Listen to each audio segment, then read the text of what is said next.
ஓம் சாந்தி. அவ்யக்த முரளி 13/4/1983. அவ்யக்த பாப்தாதா, மதுபன்.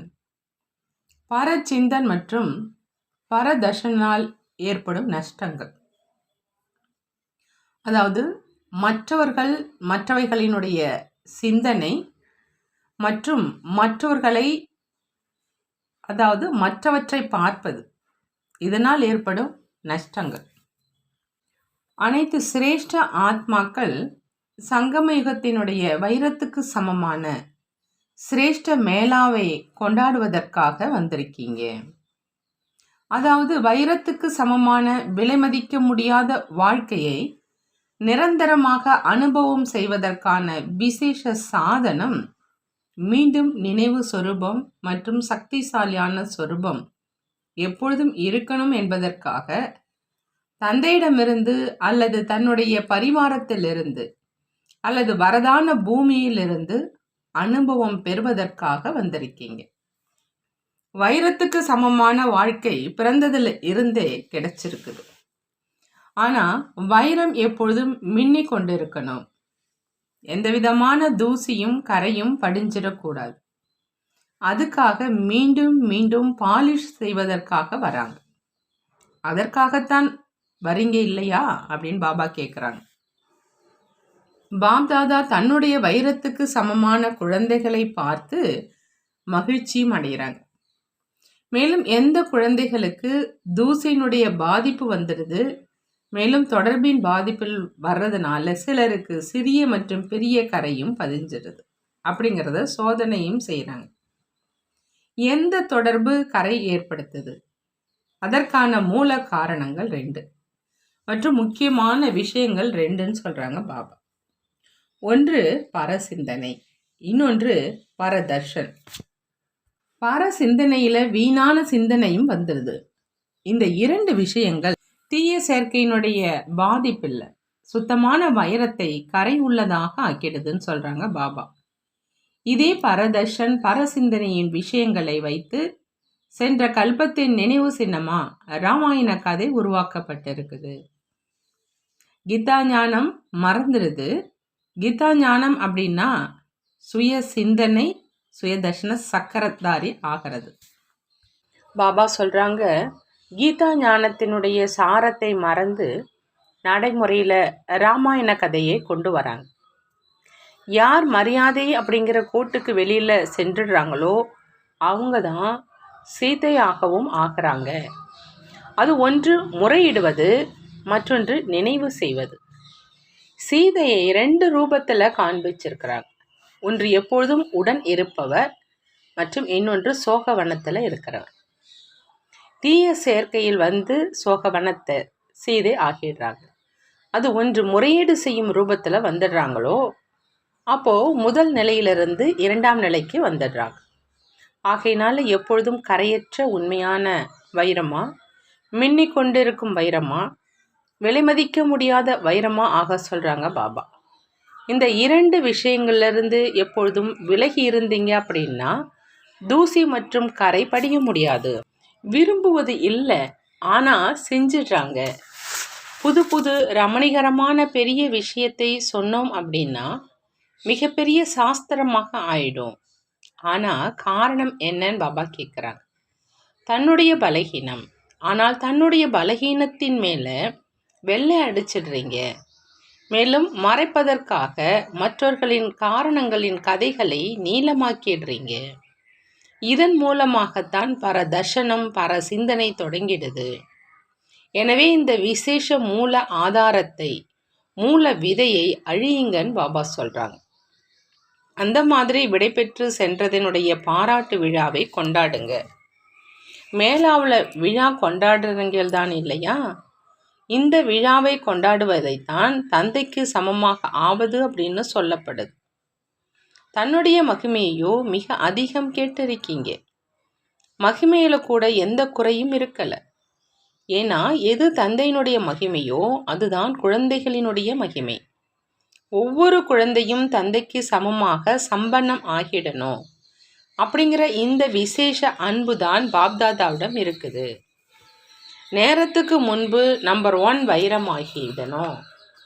இப்போது ரிசல்ட் வெளியாகலை, என்ன ஆக விரும்புகிறீங்களோ இப்போது வர வாய்ப்பு இருக்குதுன்னு சொல்கிறாங்க பாபா. ஆகையினால பறக்கும் கலைக்கான முயற்சி செய்யுங்க.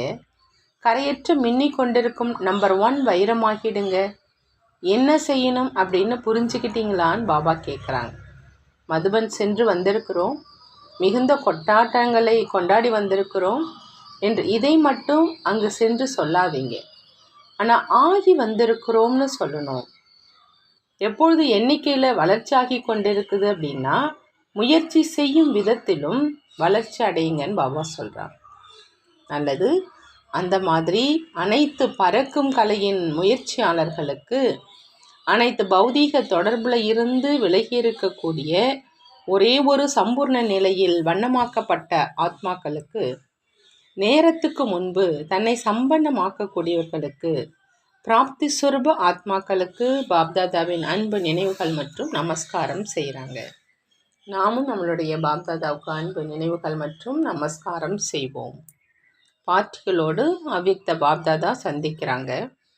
அனைத்து உறவுகளினால் தந்தையை தன்னுடையவராக ஆக்கிட்டீங்களா அப்படின்னு பாபா கேட்குறாங்க. எந்த உறவிலும் இப்பொழுது பற்றுதல் இல்லையே.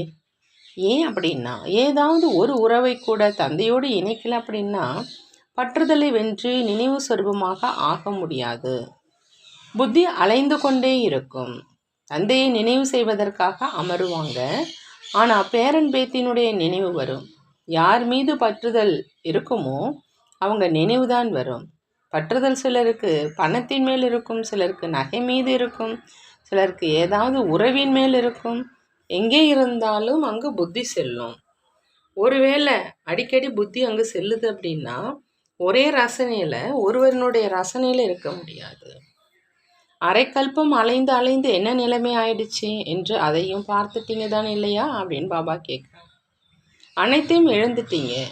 உடலும், அதாவது உடலினுடைய ஆரோக்கியம் போயிடுச்சு, செல்வமும் போயிடுச்சு. சத்தியுகத்தில் எவ்வளவு செல்வம் இருந்தது. தங்க மாளிகையில் வாழ்ந்தீங்க. இப்போது செங்கல் வீடில், கல் வீடுகளில் வசிக்கிறீங்க. அந்த மாதிரி அனைத்தையும் இழந்துட்டீங்க இல்லையா அப்படின்னு பாபா கேட்குறாங்க. ஆகையினால இப்பொழுது அலைவது முடிந்து ஒரு தந்தையை தவிர வேறு யாரும் இல்லை அப்படிங்கிற அந்த பாடலை தான் மனதால் பாடணும்.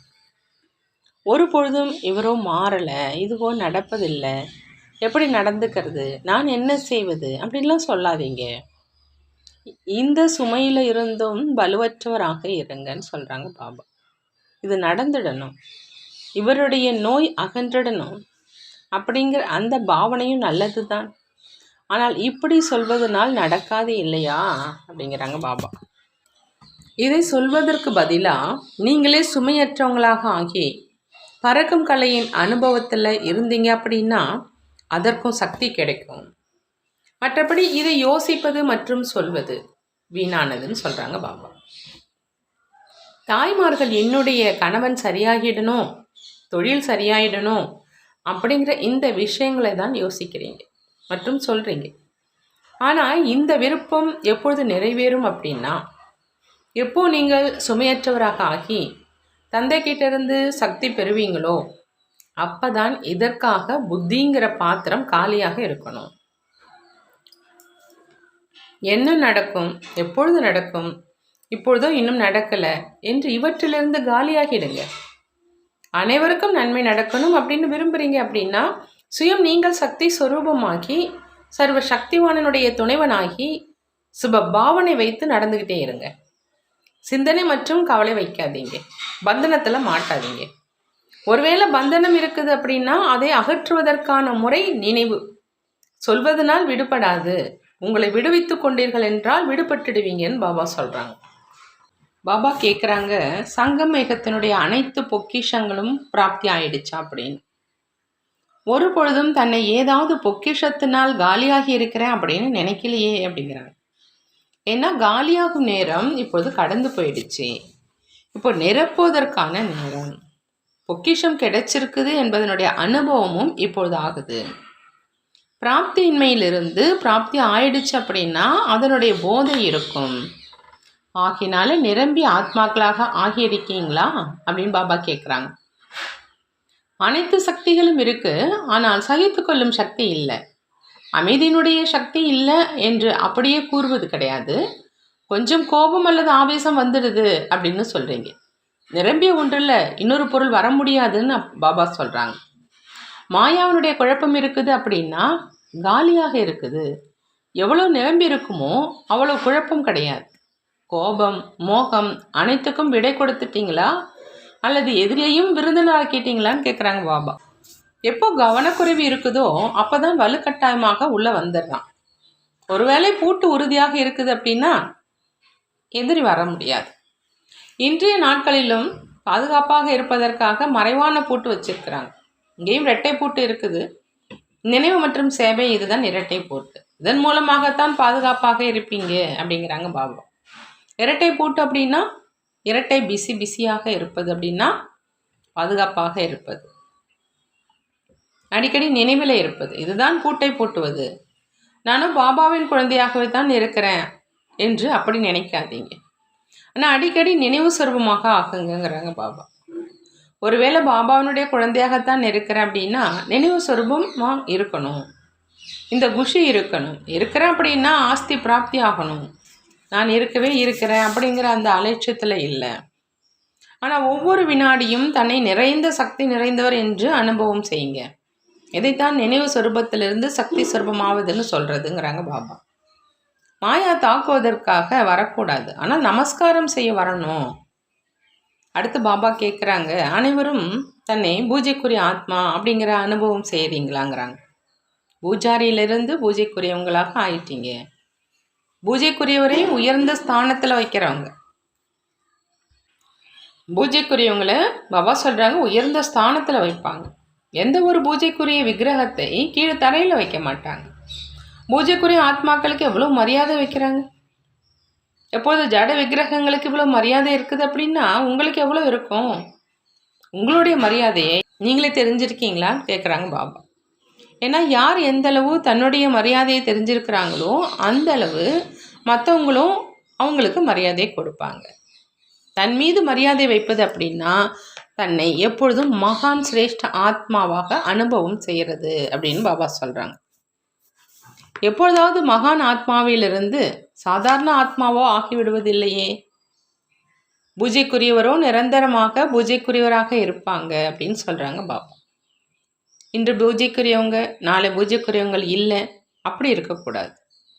எப்பொழுதும் பூஜைக்குரியவங்க அப்படின்னா எப்பொழுதும் மகான், எப்பொழுதும் விசேஷமானவங்க. சிலர் சொல்கிறாங்களா, நானும் முன்னேறி கொண்டு இருக்கிறேன், ஆனால் மற்றவர்கள் நான் முன்னேறுவதற்கு மரியாதை கொடுப்பதில்லைன்னு நினைக்கிறாங்க. பாபா கேட்குறாங்க இதுக்கு என்ன காரணம் அப்படின்னு. யார் சுயமரியாதையில் இருக்கிறாங்களோ அவங்க மரியாதையை கேட்பது கிடையாது, அவங்களுக்கு தானாகவே மரியாதை கிடைக்கும். யார் எப்பொழுதும் பூஜைக்குரியவராக இல்லையோ அவங்களுக்கு எப்பொழுதும் மரியாதை கிடைக்க முடியாது அப்படின்னு சொல்கிறாங்க பாபா. ஒருவேளை விக்கிரகம் தன்னுடைய ஆசனத்தை விடுது அல்லது அதை தரையில் வச்சுட்டாங்க அப்படின்னா அதற்கு என்ன மதிப்பு இருக்கும்? விக்கிரகத்தை கோயிலில் வச்சாங்க அப்படின்னா அனைவரும் மகான் ரூபத்தில் பார்ப்பாங்க. ஆகையினால எப்பொழுதும் மகான் ஸ்தானத்தில், அதாவது உயர்ந்த நிலையில் இருங்க, கீழே வராதீங்கிறாங்க பாபா. இன்றைய நாட்களில் உலகத்தில் எந்த விசேஷத்தை காண்பிக்கிறாங்க? சாகுங்க மற்றும் கொல்லுங்க, இந்த விசேஷத்தை தான் காண்பிக்கிறாங்க இல்லையா? அப்படி இங்கேயும் ஒரு நொடியில் இறப்பவர், மெதுவாக இறப்பவர் கிடையாது. ஒன்று மோகத்தை விட்டேன், 1 மாதத்துக்கு பிறகு கோபத்தை விடுவேன், 1 வருஷத்துக்கு அப்புறம் அகம்பாவத்தை விடுவேன், அப்படி கிடையாதுன்னு சொல்கிறாங்க பாபா. ஒரே வெட்டில் 2 துண்டு ஆகிறவங்க. ஆகினால அனைவரும் இறந்து மறுபிறவி எடுத்ததில் ஒரே வெட்டில் 2 துண்டு ஆகிட்டீங்களான்னு கேட்குறாங்க பாபா. அல்லது சில நேரம் உயிரோடும் சில நேரம் இறந்தும் இருக்கீங்களா? சிதையிலிருந்து எழுந்து செல்பவர்களும் இருக்கிறாங்க, விழித்துடுவாங்க. நீங்கள் அனைவரும் ஒரே வெட்டில் இறந்து மறுபிறவி எடுத்தவங்களாக ஆகிட்டீங்க இல்லையான்னு கேட்குறாங்க. எப்படி வெளி உலகத்தில் கூட வெளி உலக மனிதர்கள் தன்னுடைய சிறப்புகளை காண்பிக்கிறாங்க, அதே மாதிரி ஆன்மீக உலகத்திலும் நீங்கள் உங்கள் சிறப்புகளை காண்பீங்க. சதா சிரேஷ்ட சதா பூஜைக்குரிய ஒவ்வொரு காரியம் ஒவ்வொரு குணத்தின் கீர்த்தனையை அனைத்து மனிதர்களும் பாடிக்கிட்டே இருக்கணும். எப்பொழுது ஏதாவது ஒரு இடத்துல குழப்பம் ஏற்படுது அப்படின்னா அந்த சண்டை சச்சரவான நேரத்துல அமைதி சக்தியினுடைய அதிசயம் காமிக்க சொல்றாங்க பாபா. இங்கேயும் அமைதி குண்டம் இருக்குது அப்படின்னு அனைவருடைய புத்தியில வரணும். அமைதி குண்டமாகி அமைதியினுடைய சக்தியை பரப்ப சொல்றாங்க பாபா. எப்படி நாலா பக்கத்திலும் நெருப்பு எரிஞ்சிட்டு இருக்குது, மேலும் ஒரு மூளையாவது சீத்தல குண்டமாக இருக்குது அப்படின்னா அனைவரும் அந்த பக்கம் ஓட்டமாக செல்வாங்க. அந்த மாதிரி சாந்தி சுரூபமாகி சாந்தி குண்டத்தினுடைய அனுபவம் செய்ய சொல்றாங்க பாபா.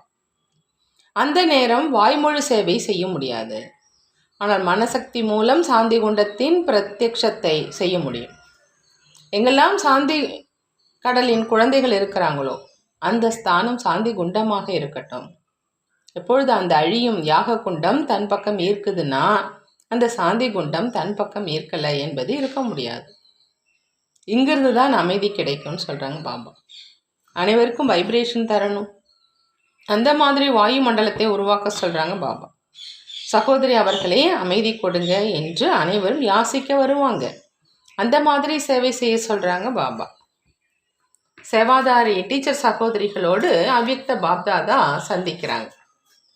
பாபா சொல்றாங்க டீச்சர்கள் அப்படின்னா சேவாதாரி, சேவாதாரி அப்படின்னா தியாக மூர்த்தி மற்றும் தபஸ்யா மூர்த்தி.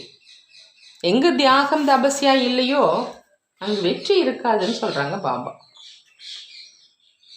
தியாகம் மற்றும் தபஸ்யா ரெண்டினுடைய சகயோகத்தினால சேவையில எப்பவும் வெற்றி கிடைக்குது.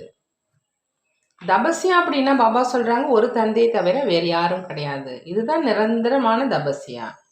ஆகையினால யார் வந்தாலும் உங்களை குமாரி அப்படின்னு பார்க்கக்கூடாது, ஆனால் தபஸ்ரீ குமாரி அப்படின்னு பார்க்கணும். எந்த இடத்துல இருக்கீங்களோ அது தபஸ்யா குண்டமாக அனுபவமாகணும். நல்ல இடம், தூய்மையான இடம் என்பது சரிதான், ஆனால் தபஸ்யா குண்டமாக அனுபவமாகணும். தபஸ்யா குண்டத்துல யாரெல்லாம் வருவாங்களோ அவங்கள தபஸ்வியாக ஆயிடுவாங்க. ஆகையினால தபஸ்யாவினுடைய நடைமுறை சொரூபத்துல செல்லுங்க, அப்பதான் வெற்றி முழக்கம் ஏற்படும் பாபா சொல்றாங்க. தபஸ்யாவினுடைய எதிரில் அனைவரும் தலை வணங்குவாங்க, பிக்குவின் எதிரில் மகிமை செய்வாங்க, மேலும் தபஸ்வி குமாரிக்கு எதிரில் தலை வணங்குவாங்க. தபஸ்யா குண்டமாக ஆக்குங்க, பிறகு எத்தனை வெட்டில் பூச்சிகள் அவர்களாகவே வராங்க அப்படின்னு பாருங்க. தபஸ்யாவும் ஜோதி மேல் விட்டில் பூச்சிகள் அவர்களாகவே வருவாங்க. சேவாதாரி ஆவதற்கான பாக்கியம் உருவாகிடுச்சு. இப்போ தபஸ்வி குமாரி ஆவதற்கான எண்ணெய் பெறுங்க. எப்பொழுதும் சாந்தியினுடைய தானம் செய்யும் மகாதானி ஆத்மா ஆகுங்க. தற்சமயம் மனசேவையின் மேல் பாப்தாதா விசேஷ கவனம் கொண்டு வராங்க. வாய்மொழி சேவை மூலமா இத்தனை சக்திசாலியான ஆத்மாக்கள் பிரத்யட்சம் ஆவாங்க. வாய்மொழி சேவையும் நடந்துக்கிட்டே இருக்குது. இப்பொழுது சுத்த எண்ணத்தின் சேவையும் சேர்த்து கொள்வது அவசியம்ங்கிறாங்க பாபா. ஆகையினால சொரூபமாக ஆக்கும் சேவை செய்யுங்க. இப்போ இதற்குத்தான் அவசியமாக இருக்குது. இப்போ அனைவரினுடைய கவனம் இந்த விஷயத்தின் மேல் இருக்கட்டும். இதன் மூலம்தான் பெயர் புகழடையும்.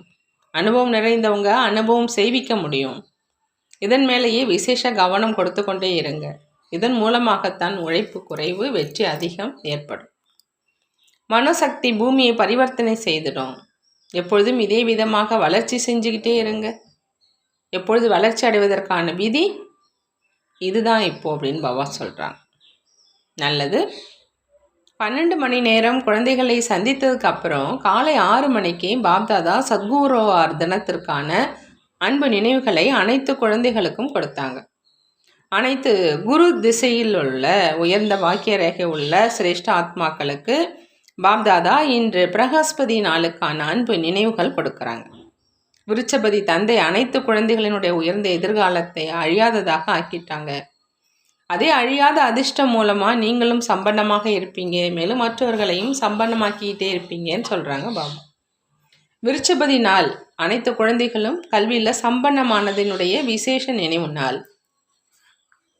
இதே கல்வியினுடைய நினைவு தினத்தன்று ஆசிரியர் ரூபத்தில் பாப்தாதா அனைத்து குழந்தைகளுக்கும் ஒவ்வொரு பாடத்திலும் எப்பொழுதும் முழுமையாக தேர்ச்சி அடையணுங்கிற லட்சியத்தை வச்சுக்கிட்டே மதிப்போடு தேர்ச்சி பெறுவதற்கான, மேலும் மற்றவர்களையும் அந்த மாதிரி ஊக்கம் உற்சாகத்தில் கொண்டு வருவதற்கு ஆசிரியரோட ரூபத்தில் எப்பொழுதும் சம்பன்னமாவதற்கான அன்பு நினைவுகள் கொடுக்குறாங்க. மேலும் பிரகஸ்பதியினுடைய அதிர்ஷ்ட ரேகையை போடக்கூடிய பாக்கியத்தை உருவாக்கும் தந்தையின் ரூபத்தில் எப்பொழுதும் உயர்ந்த பாக்கியத்துக்காக வாழ்த்துக்கள் கொடுக்குறாங்க. நல்லது, அன்பு நினைவுகள் மற்றும் நமஸ்காரம் செய்கிறாங்க. நாம் நம்மளுடைய பாப்தாதாவுக்கு அன்பு நினைவுகள் மற்றும் நமஸ்காரம் செய்வோம். பாபா கேள்வி கேட்குறாங்க, எந்த நினைவு எப்பொழுதும் இருக்குது அப்படின்னா வாழ்க்கையில் ஒருபொழுதும் மனமுடைந்து போகுவராக முடியாது. எந்த நினைவு எப்போ இருந்துச்சுன்னா வாழ்க்கையில் ஒருபொழுதும் மனமுடைந்து போக முடியாது அப்படின்னு கேட்குறாங்க. பதில் சொல்கிறாங்க, நான் சாதாரண ஆத்மா கிடையாது, நான் சிவசக்தி. தந்தை என்னுடையவர், மேலும் நான் தந்தையினுடையவர் அப்படிங்கிற இதே நினைவில் நீங்கள் இருந்தீங்க அப்படின்னா ஒருபொழுதும் தனிமை அனுபவம் ஆகாது. ஒருபொழுதும் மனமுடைந்து போக மாட்டீங்க. எப்பொழுதும் ஊக்கம் உற்சாகம் இருக்கும். சிவசக்தியினுடைய அர்த்தமே சிவன் மற்றும் சக்தி இணைந்திருக்கிறாங்க. எங்கு சர்வ சக்திவான் 1000 புஜங்கள் உள்ள தந்தை இருக்கிறாரோ அங்கே எப்பொழுதுமே ஊக்கம் உற்சாகம் உடன் இருக்குங்கிறாங்க பாபா. பரதானம், சுயமரியாதையில் நிலைத்திருந்து தேக உணர்வை அகற்றக்கூடிய அழியாத ஆசனதாரி அழியாதவர் ஆகுக. அழியாத ஆசனதாரி அழியாதவராக ஆகணும் அப்படின்னா பாபா சொல்கிறாங்க, சுயமரியாதையில் நிலைத்திருந்து தேக உணர்வை அகற்றணும் அப்படி. சங்கமயுகத்தில் தந்தை மூலமாக அநேக சுயமரியாதைகள் பிராப்தியாக இருக்குது. தினமும் ஒரு சுயமரியாதையை நினைவில் வச்சிங்க அப்படின்னா சுயமரியாதையினுடைய எதிரில் தேக உணர்வானது வெளிச்சத்தின் எதிரில் இருள் எப்படி ஓடிடுதோ அதே மாதிரி ஓடிடுங்கிறாங்க. நேரமும் எடுப்பதில்லை, கடின உழைப்பும் அவசியம் கிடையாது. உங்ககிட்ட நேரடியாக பரமாத்மா அப்படிங்கிற அந்த மின்சாரத்தினுடைய இணைப்பு இருக்குது. நேரடி இணைப்போடு நினைவு அப்படிங்கிற அந்த பொத்தானை மட்டும் செயல்படுத்திட்டீங்க அப்படின்னா அந்த அளவு ஒளி வந்துடும். அதன் மூலம் நீங்களும் ஒளியில் இருப்பீங்க. ஆனால் மற்றவர்களுக்காகவும் லைட் ஹவுஸ் ஆக்கிடுவீங்க. யார் அந்த மாதிரி சுயமரியாதையில் இருக்கிறாங்களோ அவங்கள தான் அழியாத ஆசனத்தில் அமர்ந்திருக்கிறவங்க, அழியாதவங்கன்னு சொல்லப்படுது. நேரடி இணைப்போடு நினைவுங்கிற பொத்தானை மட்டும் செயல்படுத்திட்டீங்க அப்படின்னா ஒளி வந்துடும். அந்த ஒளி மூலமாக நீங்களும் ஒளியில் இருப்பீங்க. ஆனால் மற்றவர்களுக்கும் லைட் ஹவுஸ் ஆகிடுவீங்க. யார் அந்த மாதிரி சுயமரியாதையில் இருக்கிறாங்களோ அவங்கள தான் அழியாத ஆசனத்தில் அமர்ந்திருப்பவர், அழியாதவர் அப்படின்னு சொல்லப்படுதுன்னு சொல்கிறாங்க பாபா. ஸ்லோகன், தன்னுடைய நிலையை உயர்ந்ததாக ஆக்குனீங்க அப்படின்னா சூழ்நிலைகள் சிறியதாக ஆகிடும். சூழ்நிலை சிறியதாக ஆகணும்னா பாபா சொல்கிறாங்க தன்னுடைய நிலையை உயர்ந்ததாக ஆக்கணும் அப்படின்னு. நல்லது. ஓம் சாந்தி. நன்றி பாபா, நன்றி.